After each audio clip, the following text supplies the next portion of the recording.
Hi, I'm Scott Price. This is Price.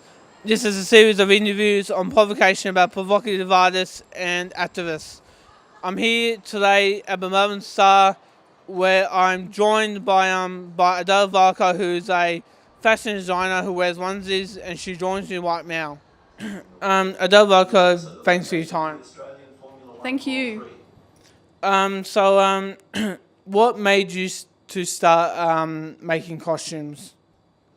I guess it's something that I've always done. So, since I was probably 8 or 9 years old, I started hand sewing. And then from there, I just kept on sewing and making clothes until I went to study fashion design at RMIT.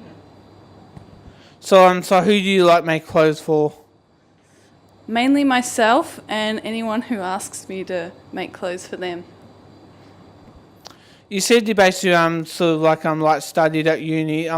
Like can you ask me if you can what sort of courses you did?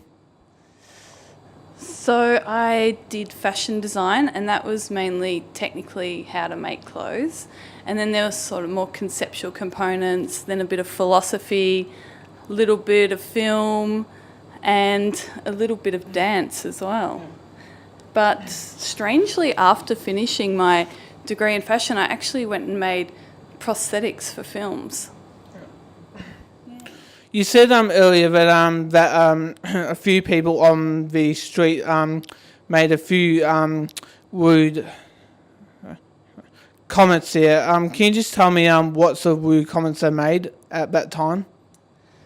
So this is going back to when I wore a jumpsuit. So after finishing my master's, which was also in fashion, I started wearing jumpsuits for every day of my life for 4.5 years. And then recently I swapped clothes with a guy called James in New York, and these are his clothes that I'm wearing today. And I had a big problem coming here today because I almost felt tempted to whip out a jumpsuit and put one on because I was seeing you, and I thought, okay, well, is this me? I don't really feel like myself in these clothes, so it felt weird coming to meet you as Adele but not feeling like Adele in these clothes. But anyway, okay, to cut a long story short, when I was wearing the jumpsuits, people would say all sorts of things and respond in different ways. And I guess this is the power of dress and what can come about through the clothes we wear. But they were quite just provocative in some ways, and people would... But I mean, why was it provocative? Well, I guess because it provoked a response from people, and sometimes that response was happy and laughing, and then other times that was like laughing in a sort of bullying type way. Have you done any fashion shows like in the past, like any fashion shows? Yes, I have. But I guess my fashion shows are a little bit different to a traditional fashion show. I work with participation and big groups of people, sometimes actors, sometimes introducing clothes into a situation for the audience to wear. And then it's really just looking at how these clothes or actors or things that are introduced into the situation affect the way people relate and engage with each other. And so, I mean, in terms of when you talk about a fashion show, what do you mean?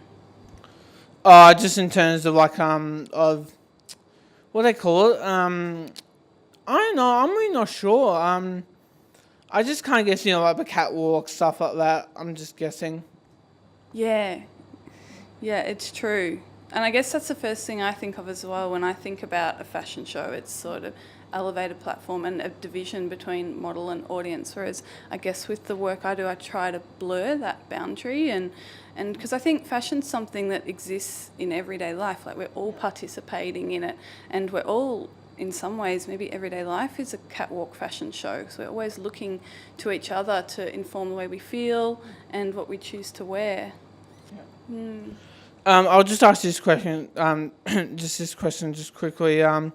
So, is there any sort of what they call it, sort of like branding, or I don't know, like any signature brands that you would wear, or I don't know, like any provocative slogans or anything like that? There isn't, and the weird thing is with this wardrobe swap, everything's from Uniqlo. So you probably know Uniqlo clothes don't have a lot of branding on them, but there is one thing that has a print, and it's a Ghostbusters t-shirt. Yeah. And that's probably the most exciting thing in the wardrobe, and my favourite thing in the wardrobe as well, because I feel like by seeing that, people usually smile, and it also brings up a conversation. But other than that, I wore the jumpsuits, which I've got here today as well. So maybe we could put one on or something. Do you have any questions for me? Yes, I do. I've got a few questions. Well, my first question would be, would you be up for putting on a jumpsuit with me today? Totally, I would. Okay, great. And do you want to wear a red one or a yellow one? Dude, I reckon try the yellow one. Okay, I'll get it.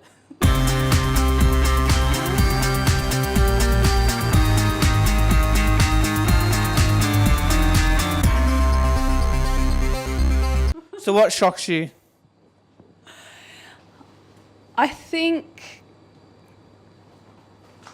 sometimes when people can be made to feel that they don't belong for wearing something that they might want to wear, or how maybe sometimes we dress for other people more than ourselves. What is the most controversial thing you've ever done, public thing you've ever done, and why? It's a city that rewards those who know where to look. This is something that happened quite recently.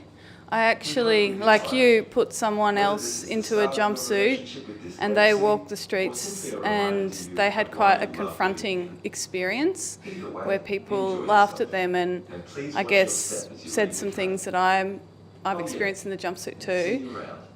And by doing that, it felt quite confronting for me to experience someone else's experience that I've had through another body. Alright. So, how are you feeling in that jumpsuit? Alright, hey, look, we have to wrap it up, but yeah. No, I feel pretty good, but yeah, thanks for your time. Thanks, Scott, you're a champ. I've just been speaking to Adele Varcoe, and this has been Price. Please like and subscribe. My hashtag is PriceExposed. I'm Scott Price, and you're not.